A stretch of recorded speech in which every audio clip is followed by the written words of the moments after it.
We'll look now at transformation of functions. In particular, we're going to look at what happens if I shift in the argument of the function or if I shift outside of the function. This will have a very simple impact on the graph that's important to understand for the CLEP. So let's look at some definitions.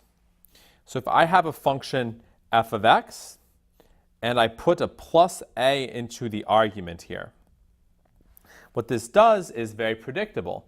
It will shift the function to the left if a is positive and to the right if a is negative. So for example, if my function looks something like this, doesn't really matter what it looks like, then putting a plus a in the argument will shift it over like this, or something like this. I'll move it approximately to the left or to the right. Now, if I have the addition outside of the argument, then I shift on the y-axis. I shift the function up by b if b is positive, and down by b if b is negative. So it's similar to the picture that I just drew, but in the other direction. So let's say this is f of x. Then adding or subtracting b will give me pictures like this, where I move up and down instead of left and right. Now, another important thing you should understand is the impact of putting minus signs inside and outside of the function. Now, these have a different impact. These have the impact of essentially flipping your graph over one of the axes. If it's inside the argument, it flips it along the y-axis. If it's outside the argument, it flips it along the x-axis.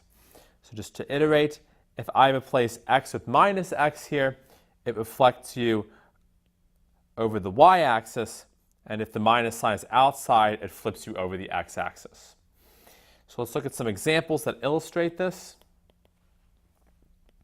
Let's take f of x equals minus x squared plus 1. And what we can do is write this as x squared minus 1 with the minus sign outside. And this will help us exploit our understanding of the symmetries here.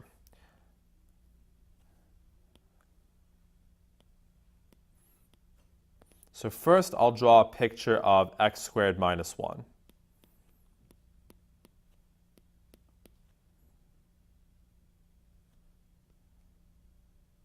So here is x squared minus 1. So then what does having this minus sign on the outside do?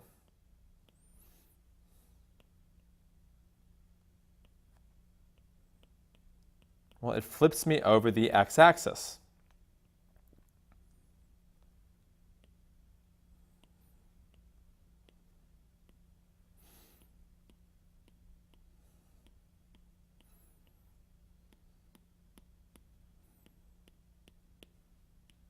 So this point goes here, and now I face downward. So I flip over the x-axis. Technically, this is called a reflection, but I think that flipping kind of makes more sense intuitively. I just take the graph and I flip it over that axis. This is the impact of having the minus sign outside of the function. If it's inside the function, things are different as well. So let's look at another example. So let's look at f of x equals square root of minus x, for example. Let's make this even better. Let's make it square root of minus x plus 1. So we will start by plotting just square root of x, which we have done a couple times so far.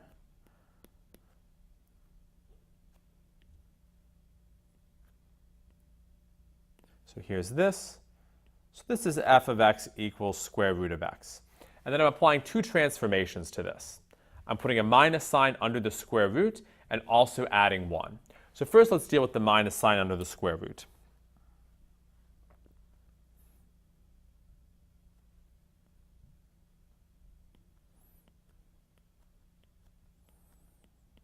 So what does this do? Well, I know that it reflects me over the y-axis. So my picture is a mirror image of that, but going this way.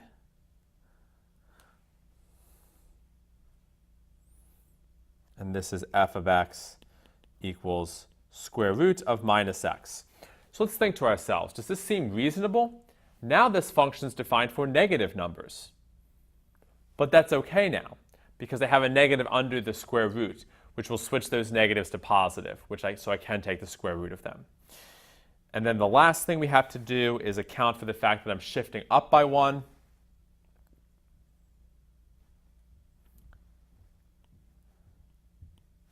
And this simply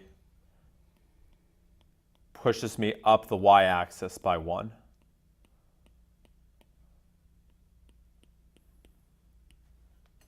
So now I start here, and I look like this.